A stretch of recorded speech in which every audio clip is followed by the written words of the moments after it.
While looking around the room for a solution, Fex spotted the strange, square-shaped device that was located in Logan's room. He noticed it almost instantly. It was a teleporter, but not just any type. It was the same type of teleporters they used on his planet. But this wouldn't be of any help to them at all. The last place Fex wanted to go was back home, and the others would be made into if they were taken there. He did, however, decide to make note of where it was, just in case he ever decided to go back. "How about Fex's mind control?" Aaron said. "Couldn't he tell them to go away or remove their memories?"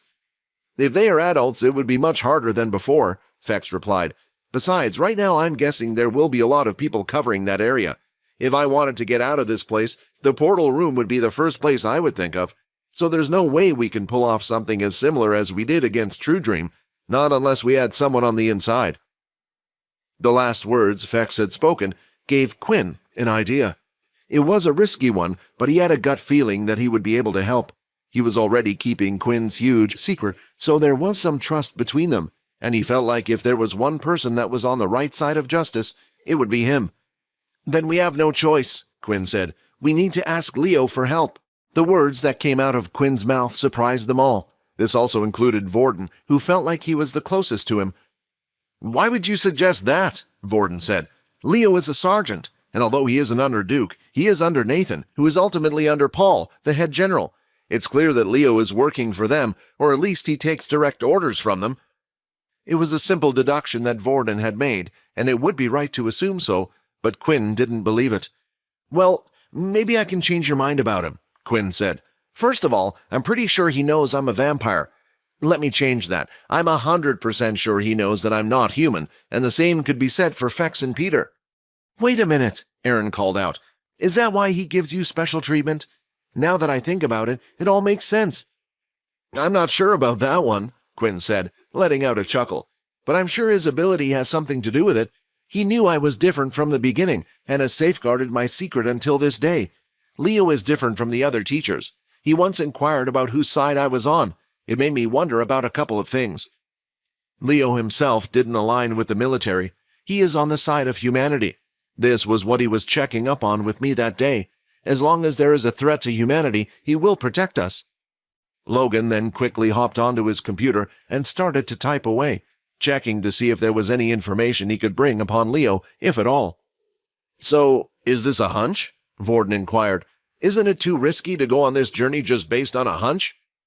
"I, too, am in favor of talking to Leo. I think it is a good idea," Aaron added. "I agree he's different from the other teachers. Remember how he saved us from the Dalki attack that one time? And during our lessons, he would continuously give me tips about my swordsmanship. Also, it seemed he treated everyone the same, no matter what. The way he acted just didn't fit in with the way the world is right now. Usually, a teacher would choose to focus only on the promising students, trying to please the upper ranks, but he never did anything of that sort. I respect him as a teacher, and if me leaving this place is based on whether or not we can trust Leo, then I would bet on him over any of the other teachers." "Isn't Leo the guy I fought with?" Fex said. "I mean, if it's him, he seemed like a pretty cool guy." "I know, but we don't go trusting people based on how cool they are," Vorden replied. "I guess you're right," Fex replied. "Otherwise, you guys would have trusted me from the beginning, right?" he said as he swiped back a single strand of hair that had appeared in front of his face.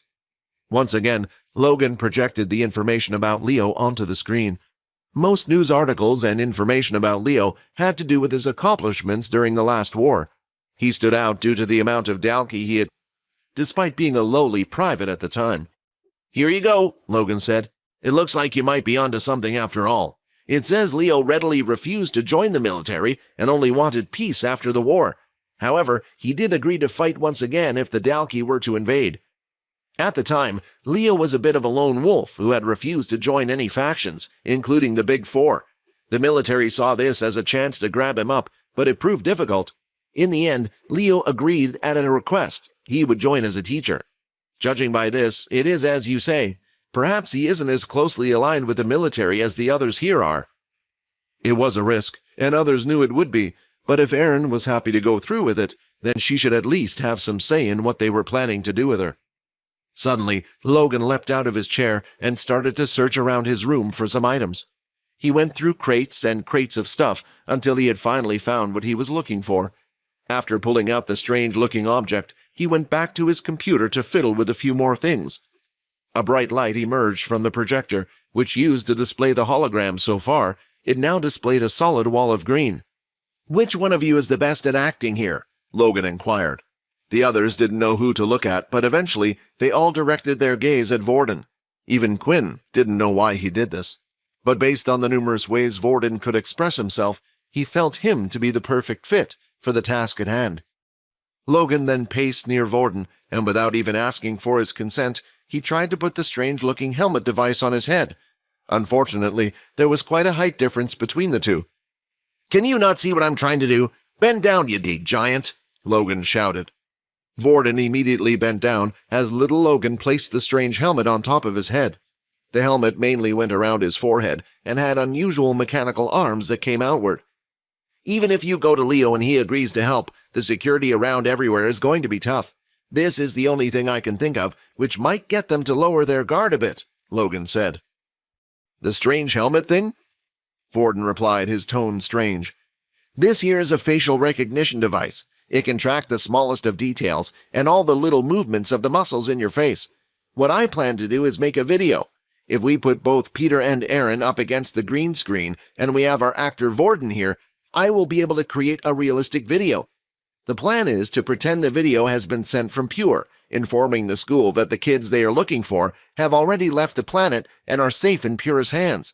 That strange helmet device and the green backdrop are to change your appearance to whoever I like. Same with the background. Once they know Pure safely has the two of you, hopefully they will stop searching around as desperately as they are doing now." Quinn was amazed by Logan's thinking ability and thought of all the things he could do with him. He was lucky to have someone like him on his side and would hate to think what it would be to have him as an enemy. A speech was made for Vorden to act out, while Layla was in charge of telling Vorden what to say. It made sense, since she knew what would Pure send to make the video sound more authentic. The speech even ended with a phrase they had never heard before, "May we purify your souls." She explained that it was a type of signature Pure used when they sent things like this to their enemy. It also made the others realize how Layla was living a double life, and perhaps the Layla they knew wasn't real at all. The video was made, and now it was time for them to act. Logan would stay in the room to make sure the file got to the school, while Peter and Aaron would remain to hide in the room along with Fex. If an inspection occurred, at most, they would only send 2 people into Logan's room due to his special privileges. As long as that person wasn't overwhelmingly strong in the mind, Fex would be able to clear their memories, as if they never saw anything. Vorden and Quinn would head to Leo and explain the details of what had happened, hoping they would be able to help Aaron. While lastly, Layla had her task to do. She had to inform Pure of the plan as well. She was quite nervous about this, as she had broken the rules of Pure and acted on her own. Explaining this meant she would have to receive a punishment. But right now, she didn't care about the consequences. She just wanted her friend Aaron to remain safe. "I hope this conversation goes well," Layla thought. Fex, Aaron, Logan, and Peter were currently inside Logan's room. The conversation between all of them was silent. They didn't realize it until now, but the thing that brought most of them together was Quinn. The others didn't know each other well, if not for Quinn. The only sound that could be heard was Logan typing away on his computer, trying to gain access and find a way to upload the video they had made without any traces. Fex, on the other hand, was keeping a close eye on Peter. Without Quinn there, Fex felt like it was his duty to protect all of them if he went out of control, though Logan would be able to deal with him on his own. He knew firsthand how strong his shots from his strange suit were. While looking deeply at Peter, Fex was trying to figure out just who Quinn was. Right now, he had 2 main theories. One of them was that he was a member of one of the 13 families raised here on Earth since birth, and reported back to the main families once in a while.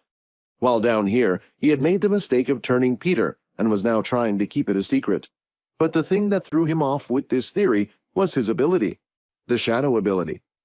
His first thought was that one of the families was keeping it a secret. When the crowning was to happen again, it would give them quite the power advantage. The other theory was Quinn didn't belong to any of the 13 vampire families, and instead belonged to them, the original shadow users. However, this theory of his was the most outlandish, since they were meant to be long. If the Vampire Council found out they hadn't all, then there would be chaos. Walking down the hallway, both Quinn and Vorden were making their way to the weapons class. Even on off days like today, Leo would often rest there, or practice his swordsmanship. It was hard to say that Leo was a workaholic, because he wasn't doing it for work reasons. But there were times when Quinn and others around him could see that Leo was obsessed with the blade, but even that wasn't quite right either. Leo was just obsessed with getting revenge against the Dalki. While walking around, they could see the panic in the soldiers' faces. The students, who were outside the campus and around the city, had been asked to come back and remain inside the school. There was strict border control being held just around the school, with a soldier surrounding the whole place in a circle. Even on their way to the martial arts hall, Quinn and Vorden were both questioned several times. The two of them now stood just outside the weapons hall, and Vorden hesitated before stepping in. "Quinn, this is the last chance. Are you sure?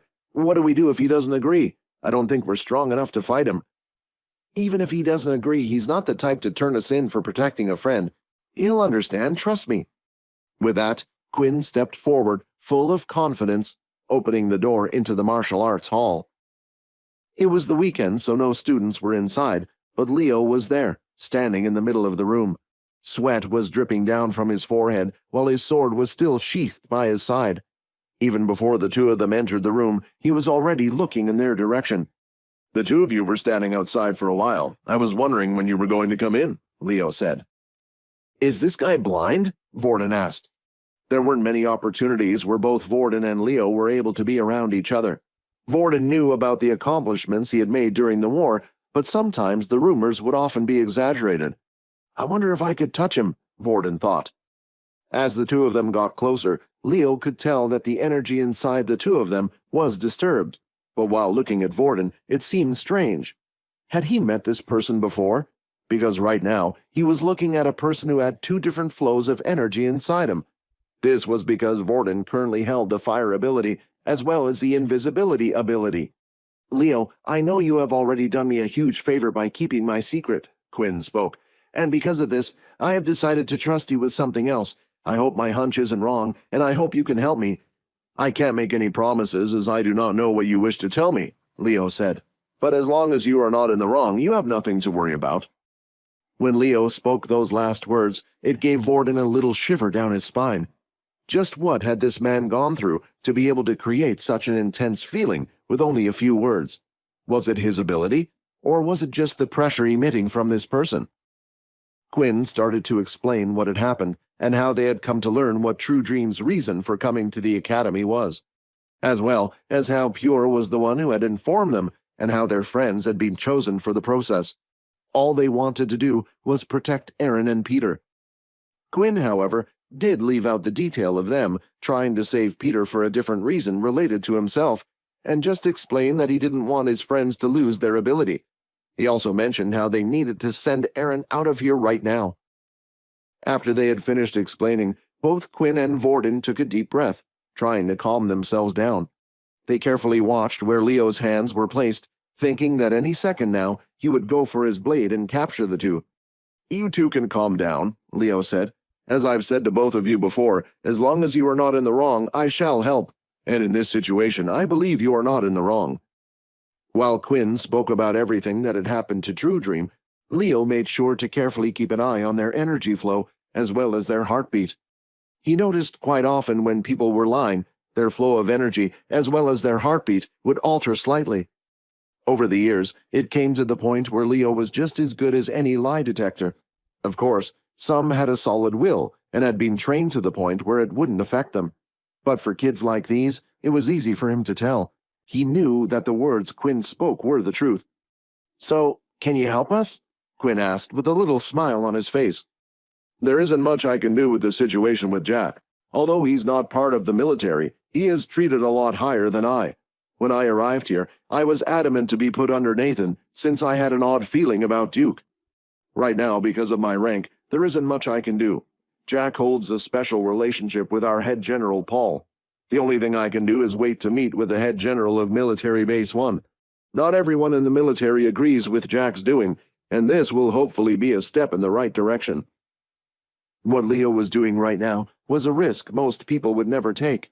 If someone were to find out that they were trying to ruin the relationship between Jack and the military, there would be many people on both sides upset with this, and most likely would go after Leo's life. What he was doing right now was fearless, and Leo didn't have a group or other people backing him, but only himself. "Don't worry about that," Quinn said. "Right now all we need to do is save our friend. Is there any way you can get us inside the teleport room to send her off somewhere?" Leo started to think, which wasn't a good sign. It seemed like he asked a simple yes or no answer, but that didn't seem to be the case. "As you know, the portal room has been heavily guarded ever since what happened between you two. Most likely it will be guarded even more. Still, there is a way. Follow me." While entering her room, Layla was more nervous than ever. It reminded her of the time when she first joined the school. She was reminiscing about all the strange feelings, and they made her feel sick. "I think by the end of the day, I'm going to come out around 5 pounds lighter," she mockingly said to herself, desperately trying to forget about the ordeal she was in. There was no one inside when she entered her room. Her roommates were Erin and another female student. Most of the time, their other roommates seemed to be out, which was a good thing for Layla. Still, just to be safe, she kept an eye on the door as she went about doing what she needed to be done. She had no clue how Logan caught her, despite her being so conscious. This made her second-guess her actions.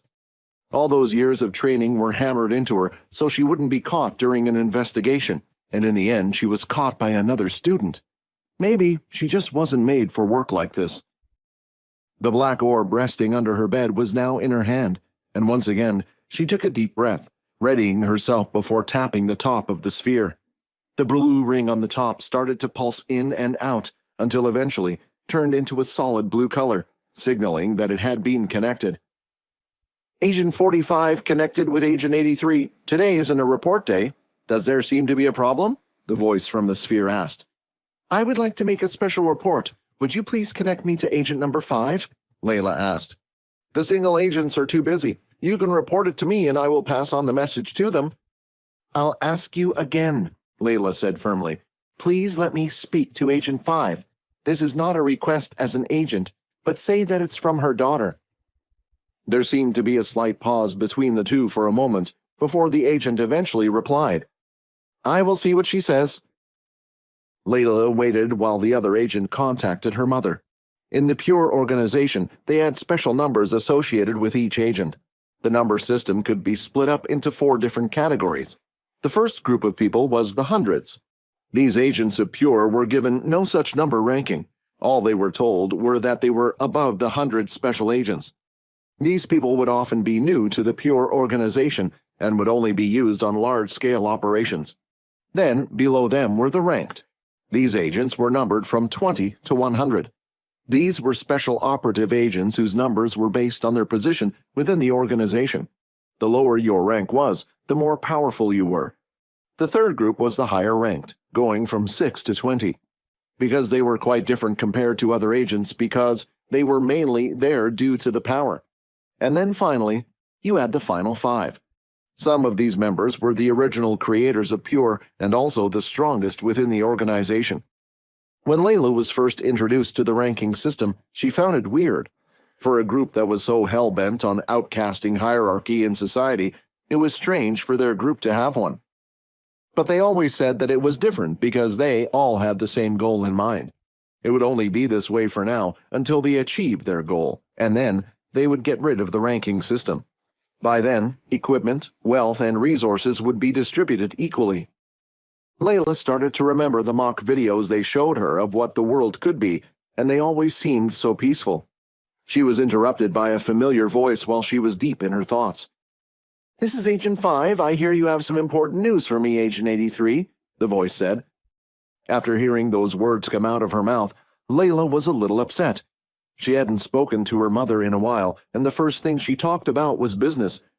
She didn't ask her how she was or how she was doing and didn't even say her name, but she had always been like this, and Layla was used to it by now.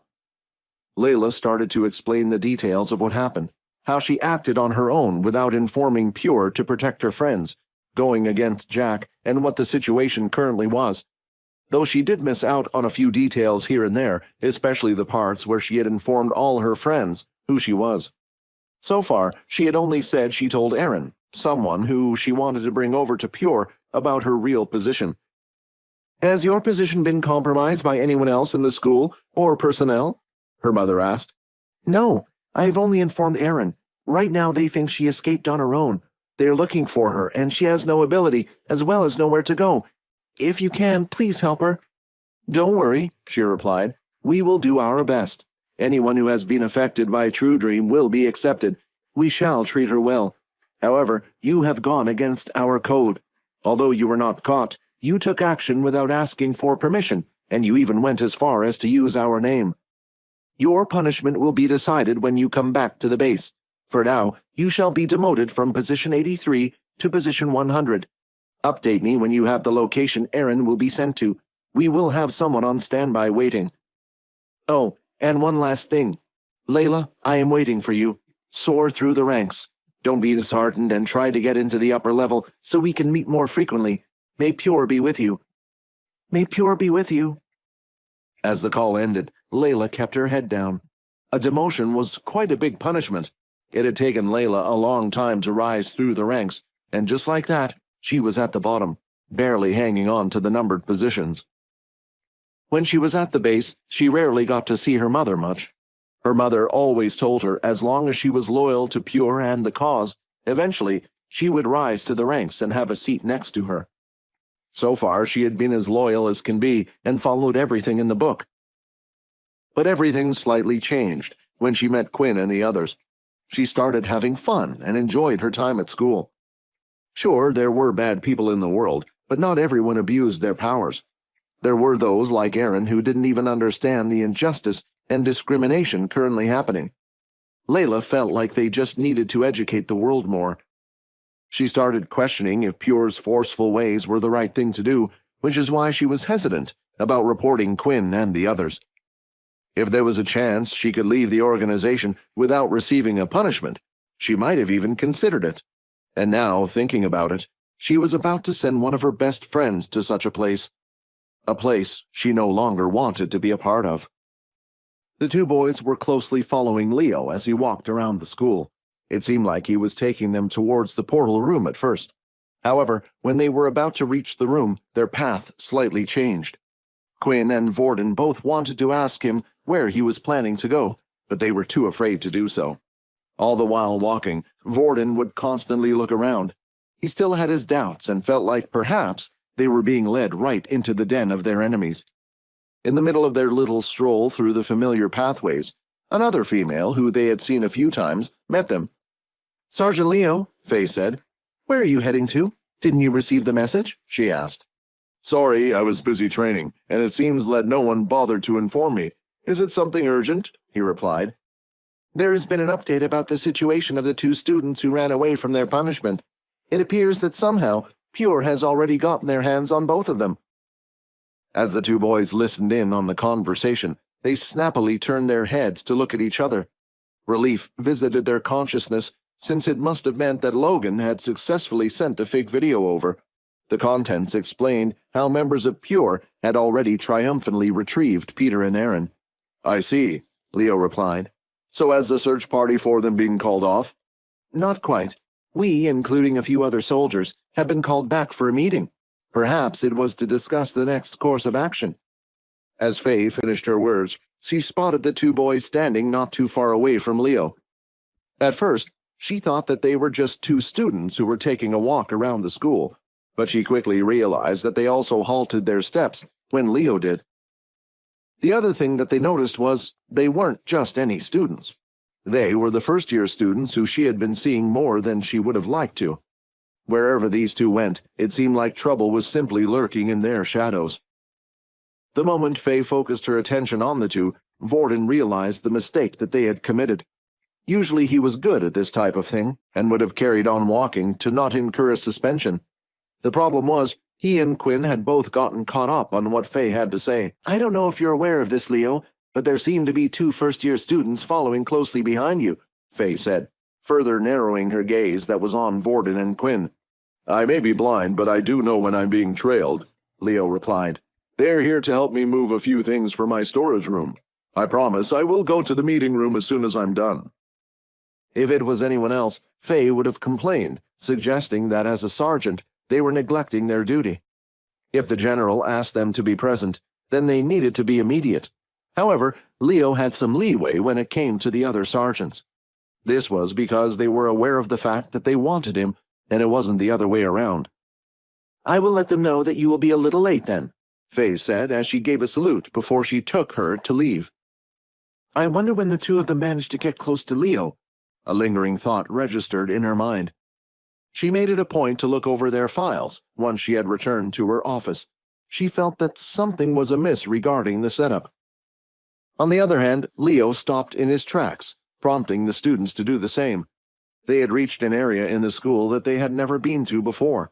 It was located around the back of the teleport area, and to access it, a special code should be entered on a panel that served as the lock. Again, Vorden was amazed at how well Leo was able to navigate the entire place. He couldn't help but think it had to have something to do with his ability. His curiosity was getting the better of him as a strange urge to touch Leo arose in him, but the opportunity didn't arrive. When they entered the special building, they noticed that it was full of rooms that housed an eerie ambiance. They were all barricaded with metal doors that had numbers painted on their facade. "This area is dedicated to the soldiers' storage room. When we moved here, we were allowed to bring our personal belongings," Leo explained. They walked for a few seconds, eventually stopping right before the door that had the number 12 painted on it. There is a security device that made sure that the only one who had access to this room was him, unlike the other codes utilized on the previous doors. Placing his hand on top of the access panel, it soon allowed Leo inside. When the storage unit opened, both Quinn and Vorden were amazed at what was inside. Some weapons were displayed on all sides of the room. In the center, there was something that looked similar to a boxing ring. There was a wooden doll, similar to the size of an average adult human being, holding a wooden sword. The whole place looked like any other weapons hall. "Are all these yours?" Quinn asked. "No, they once belonged to me and my friends. I just inherited them," Leo said with a melancholic tone in his voice as he continued to walk towards the back of the storage room. The two boys waited at the back while Leo went to search for something. While bidding for their time, they couldn't help but look at the weapons surrounding them. "Inspect." Looking at the items, Quinn was curious to see what level they were at, and to his surprise, the first random weapon he looked at in the room was at the advanced tier level. It was a short little dagger. Quinn continued his inspection of the weapons. He noticed that most of them were high class and were classified as beast equipment. He couldn't even imagine how much the whole thing would cost. It turned out that Quinn wasn't the only one who noticed the equipment around them was mostly high gears, as Vorden did too. "Hey, if you're not going to use these things, do you mind if I keep them?" Just then, Leo came out from the back, holding a fairly large circular device. It was almost the same size as his upper body. He placed it in front of the two students, making a loud sound as it hit the floor. "I'm afraid that all of these weapons are cursed," Leo said. "Their users died with too much resentment, and those emotions stayed in their weapons." Subsequently, Leo placed his hand on his very own weapon. "You didn't have to make up some lie if you didn't want to give it to me," Vorden cheekily replied. "Sometimes our very own eyesight blinds us," Leo explained. "Having no sight has allowed me to see more things than I have ever seen before. If only you could see the things I could see, perhaps you would begin to understand a little." As soon as Leo spoke those words, Vorden was interested. The sight he was referring to probably had something to do with his ability, Vorden thought. "Oh," Vorden replied, "if you're talking about your ability, is there a way you can show me? I can copy and use other people's abilities. All I need to do is touch their hand." Quinn was a little afraid about how Leo would react. He could tell that Vorden was pushing it a little too far, but surprisingly, Leo laughed at this. "If you wish to, then go ahead," Leo said as he held out his hand. At the same time, a strange smile appeared on his face. With that, the pressure Vorden felt before was back. When Vorden explained to Leo his abilities, Leo was running his lie detection ability to see if he was speaking the truth or not. It was for this reason that Leo wasn't as cautious. With experience, Leo knew it wasn't a good idea to have contact with someone's ability you didn't know. Certain abilities had conditions that needed to be set before using them. This was called a cost. Cost abilities were usually stronger than regular abilities, but there were only a few that the public could obtain. Two examples of cost abilities were Vorden's, where he needed to touch a user's bare skin before being able to use their power, and Jack's, who could only absorb their power through the user's mouth. Cost abilities were quite rare and were still being discovered today.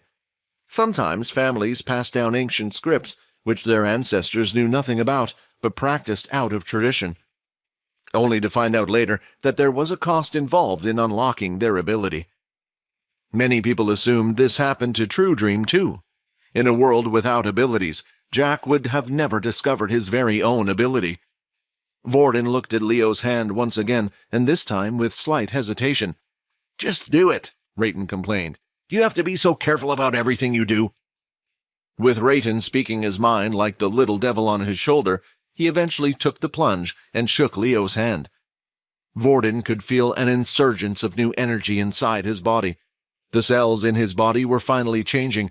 It was the strongest force he had ever felt enter his body before. Even when touching the hand of Berg, a member of the Big Four and a level 8 user, he had never felt this type of energy before. Finally, the two of them let go.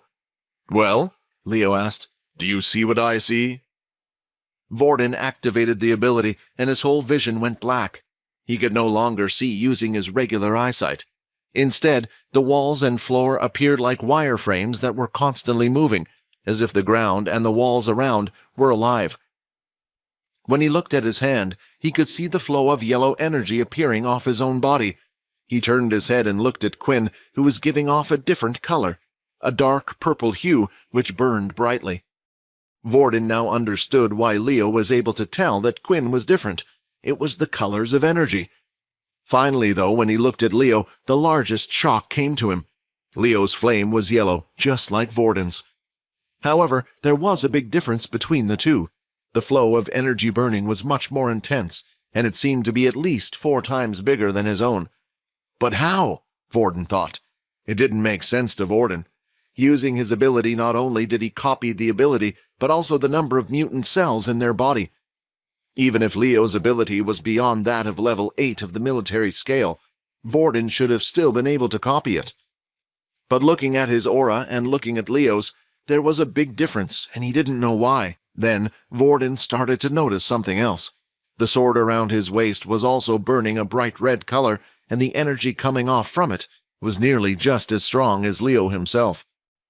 While Vorden was looking at Leo, he pointed towards the weapons on the wall. As he turned his head, he noticed that all the weapons hung up were burning with a bright red color too. "Is this normal for beast weapons?" Vorden asked. "It seems like you really can see what I can see. A regular beast weapon does not shine. As I said before, these are different," Leo explained. "And what about you?" Vorden asked. "Why are you—" Just before Vorden could ask his question, Leo immediately suppressed the yellow aura around his body and brought it down to the same level as Vorden. Seeing this action, Vorden knew Leo was telling him not to ask about it, and it was clear he had done it on purpose for some other reason. Leo then tapped the large metallic circular object.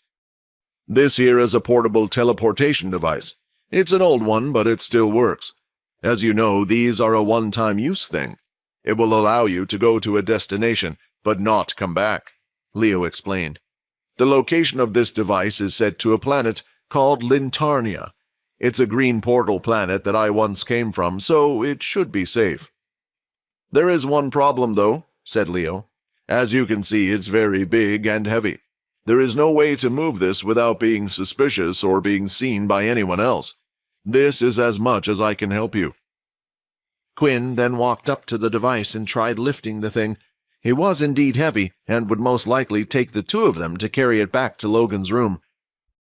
"We could bring Erin over to the portal," Vorden suggested, although it would be risky taking her out of Logan's room with all the people around. As Vorden made his suggestion, an idea suddenly popped into Quinn's head. He touched the shadow just underneath the large metallic object. "Dimensional space." The shadow underneath the object grew, and when it encased the whole thing, it eventually dropped down, as if the object was sucked into a black hole. "That solves the problem," Quinn said. With the dimensional space, as long as the object wasn't of living matter, he was able to take it with him and take it out whenever he liked, so it was perfect for this type of situation. "I wish you two good luck," Leo said. "It's best if we don't communicate with each other often other than our classes." As the two boys ran off, Leo looked at the back of the two of them. "The future ahead will be dark for you two, but it seems you will be strong enough to overcome it." Back at Logan's room, Layla had arrived before the two boys did. It didn't seem like Logan's room was inspected. Also, Peter hadn't gone on an outrage, which was the first piece of good news all day. Instead, Peter was carefully reading the files on the new students to identify who he was meant to take over. He needed to get his birth date and background details perfect, in case he was asked or if he ever needed to fill out forms for the school. While waiting, eventually the two boys finally arrive. "Looks like we did it," Quinn said. The circular portal was set up in Logan's room, while Layla sent a message with details about which planet Erin would be in for an agent of Pure to pick her up. Once Layla received a confirmation back, it was finally time for them to say their goodbyes. Logan tapped a few buttons on the side of the circular machine, and two claw-like objects opened up from the side. A few moments later, a green-colored round fuzz of energy was produced. The portal was activated. Before stepping into it, she looked back at everyone in the room. "I know you Lacers will still do well without me, become the best, and keep my top place warm for me when I return," she said with a smile. Looking at Erin's smile, their hearts started to melt a little. It was the first time they had ever seen Erin smile, and it was beautiful. She was already a beauty, but the smile was the icing on top of the cake. The one that seemed to be upset about the whole thing, though, was Layla. Tears wouldn't stop falling down her face, as she was truly losing a good friend. "Remember, if there is any problem and you need to contact us, use the watch," Logan shouted. With those last words said, Erin stepped into the portal, experiencing a whole new world. "Please don't let anything bad happen to her," Layla thought. On the planet Biolotmare, a medium-sized shelter stood along a clear blue river. A Tier 4 shelter with a population of around 20,000 people. The shelter wasn't owned by the military or the Big Four, but instead was owned by a secret benefactor who would hire out travelers, or traveler factions, to guard the place. It was unusual for a shelter because usually they would publicly declare who they were protected by to avoid any confrontation with other groups, but not this one. The shelter was surrounded by hilltops and long green fields, and it seemed like the area was completely void of beasts. Standing by one of the portal entrances was a young man who was tapping his foot on the ground. As he was waiting, he watched the children and families happily play with each other on the street, while others were even swimming in the river. "So peaceful," the young man said. "They can live their lives out here all happy, but they're unaware of what is happening back on Earth and the other planets. Everyone should deserve something like this, not just you guys." A strange sound was heard by his side. When he turned his head, he could see the space next to him became distorted. Warping in and out, suddenly, a bright white circular portal appeared. A snow-white-skinned female with blonde hair dropped out of it. She braced herself gently as she landed on the floor, but for a few moments remained completely still. Little drops of water hit the floor, and finally, when they stopped, she lifted her head and wiped her face with the sleeve of her arm. The man walked up to the woman and looked her up and down before saying anything. She was wearing the school uniform as described to him by Agent 100. "An angel flies high in the sky," the young man said, "and has its wings torn down and falls to the ground," Erin replied. Before leaving, Layla had informed her if someone was to approach her, they would speak a certain phrase. This was a code, so agents could tell who was who between each other. "Looks like you're the right one. Follow me." She followed the young man for a while as they walked through the shelter. While looking around, she noticed how calm and peaceful the place looked. It was different from other shelters, but it also reminded her of the shelter her family protected when she was younger, before the Dalki attacked. "If I remember right, the others borrowed this from Sergeant Leo. Maybe this is where he used to live, she thought. The young man led her out of the shelter.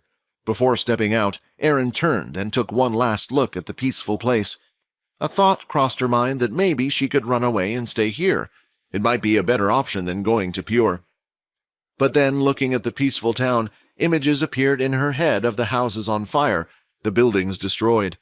She suddenly remembered why she wanted to get stronger in the first place, for something like that to never happen in her presence ever again. If Pure was helping her, for now she would comply. There was always the option of contacting Logan and the others in the future with the wristwatch. Looking at the boy, she noticed that he wore quite a decent level beast gear. On his back was a single long sword. The hilt was black as a scale, but was as wide as his shoulders. Just by looking, she could tell the thing would be heavy, and a regular human wouldn't be able to wield such a large sword. He also wore metal-plated armor that seemed to mix in beast parts here and there, such as blue fins near the shoulder pads and scaled parts over the shin part of his legs. Finally, they had reached the top of the hill. From the top, they were still able to see the river flowing through the valley and the shelter just from the other side. "This should be far enough," the young man said, standing near the edge of the cliff top. The man started to walk around as if he was looking for something on the floor, until eventually a ping sound was heard. "Here it is."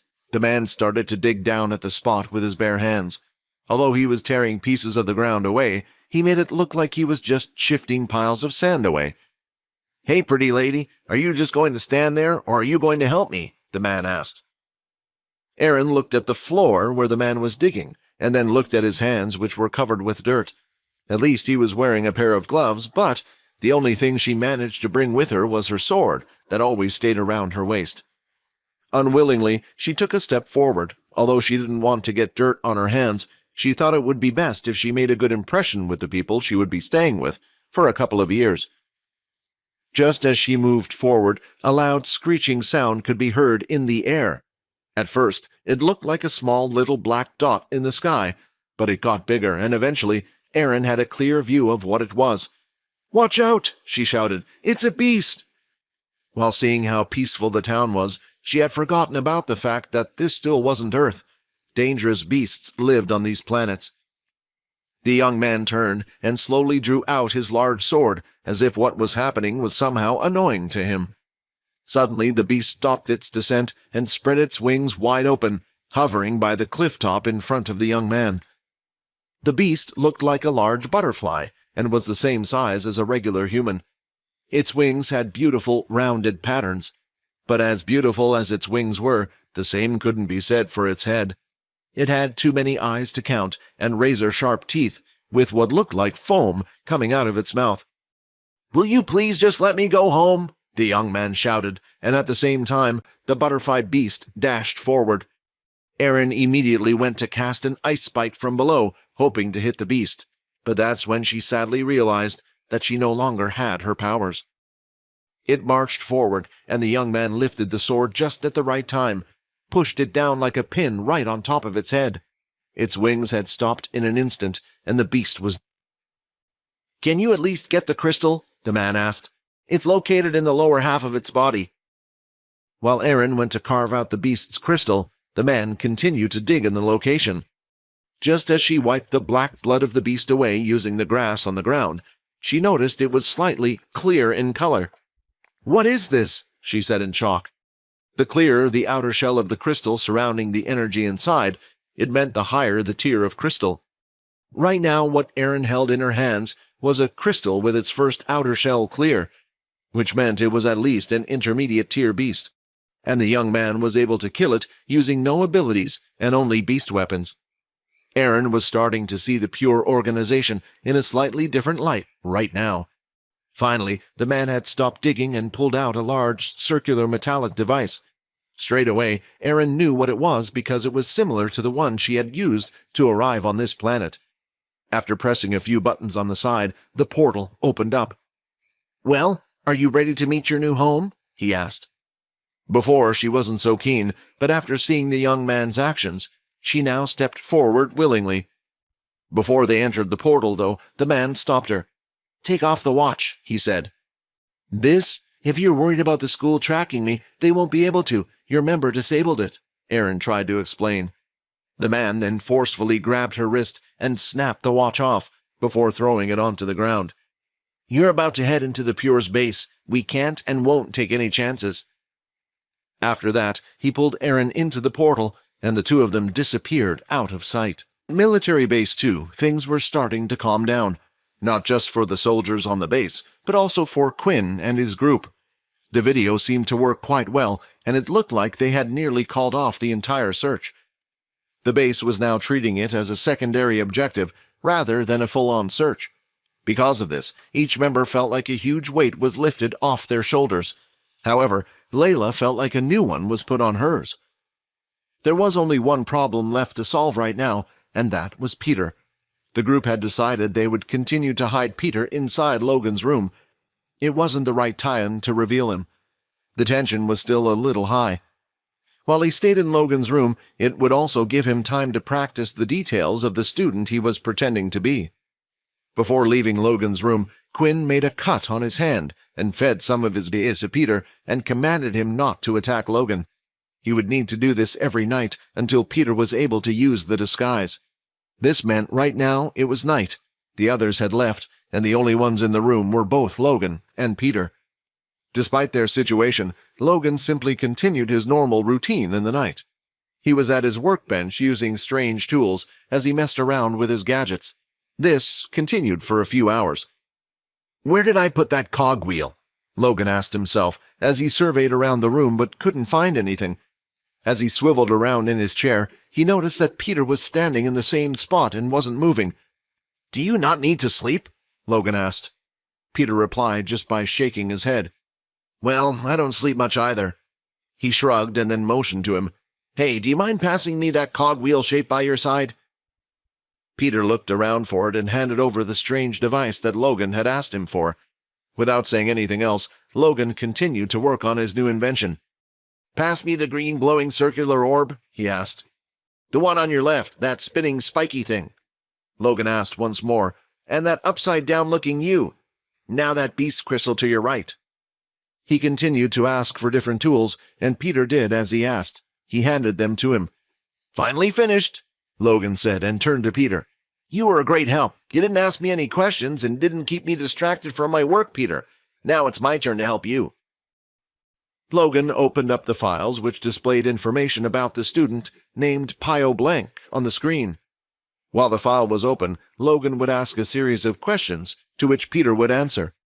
They continued this until Peter could remember every detail about Pio Blank by heart. The speed at which Peter memorized everything impressed Logan. It was like his memory was picture perfect. "Do you mind doing me another favor?"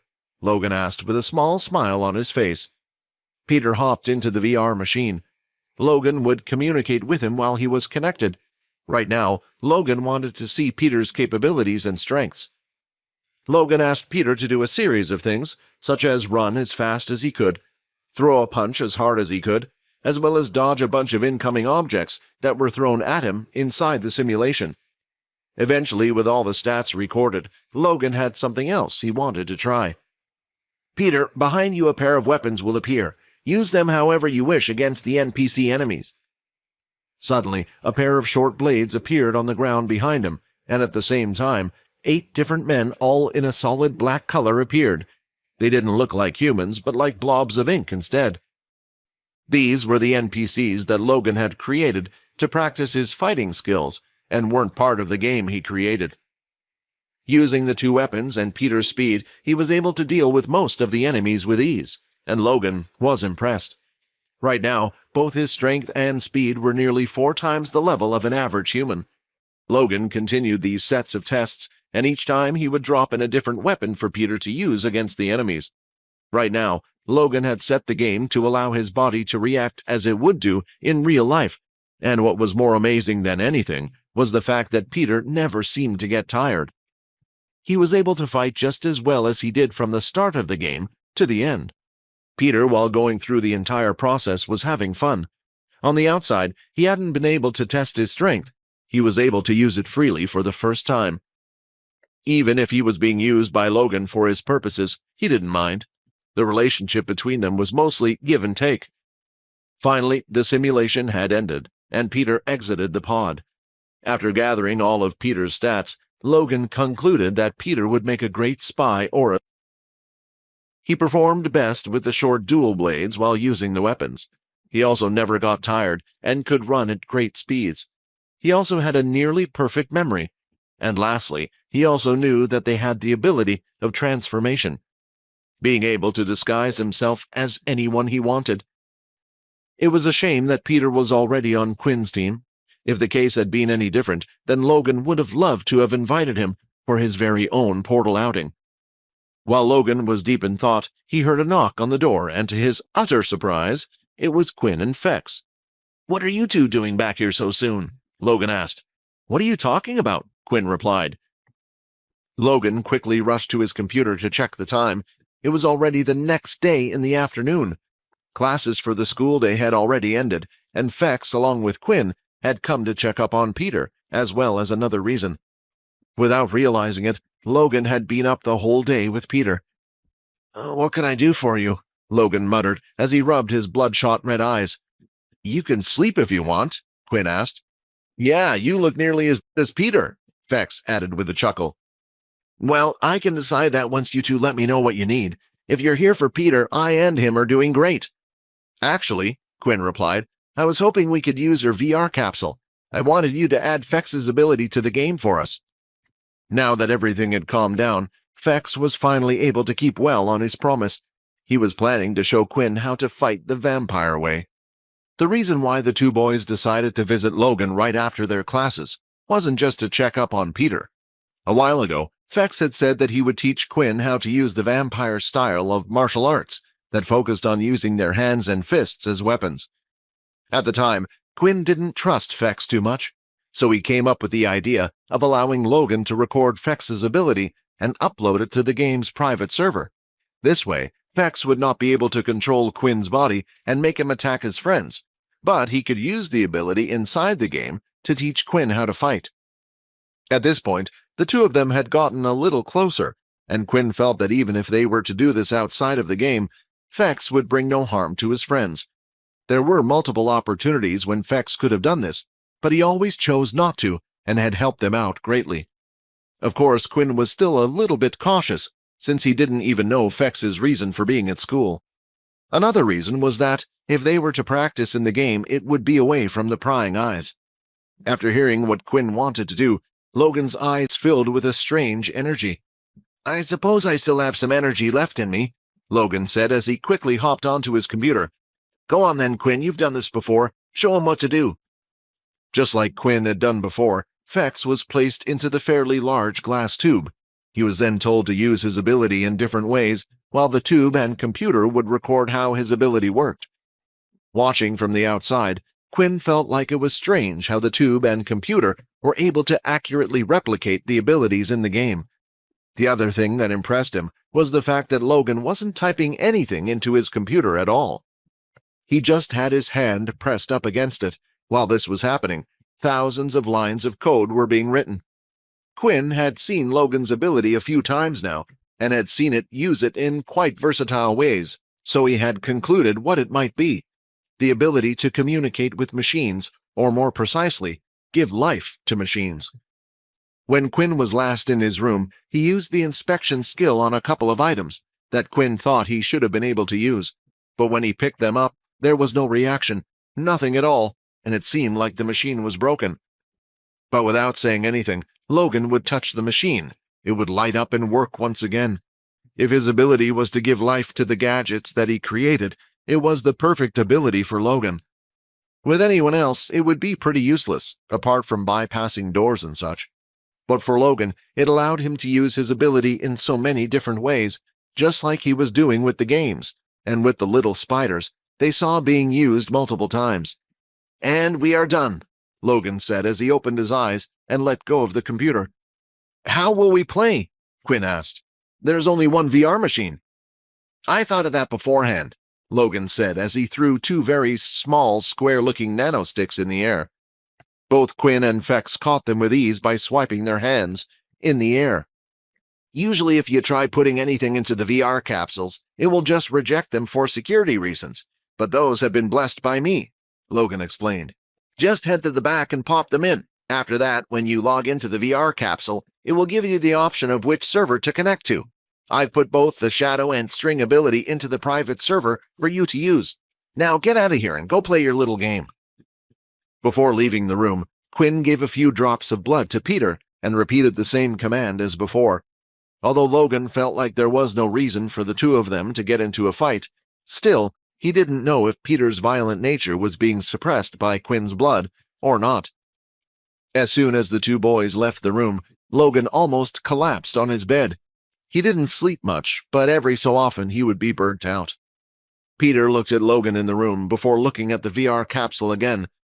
"Do you mind if I use the VR capsule?" Peter asked, but Logan was already asleep. "Whatever, it's just a game," Peter said as he climbed into the machine. "Logging in online. Please create your user ID." Quinn and Fex were now in the game's white lobby room. They had done as Logan instructed, and just like he said when they went to log into the game, it gave them the option to connect to the normal servers, or the private server Logan had created. Right now, they were in his private server. Fex was currently testing out his string ability, and he was amazed at how lifelike it felt. There were a few things that he wasn't able to do with the strings that he could do on the outside, but that was mainly when he tried combining some of his vampire skills with his abilities. After testing out his strings for a while, he was finally ready. "Okay, so the idea is, I will control your body using the strings. Now what you need to do is focus on the feeling of each movement. Every sequence of moves starts somewhere and ends somewhere. You need to put these things together like building blocks. Rather than me showing it to you, this is the best way I can teach you, because your body experiences it along with your muscles," Fex explained. "So are you ready?" Quinn was ready this time. Within the game, there was no chance for him to be hurt. He stood with his back facing towards Fex, and had his arms and legs spread out to make it easier for him. Just like he did with Aaron, Fex walked up to Quinn and inserted 12 different pieces of string into 12 different parts of his body. Hi, Quinn here. Wondering what happens next? If you want to jump the queue and unleash all episodes, click on the link here and install the Pocket FM app.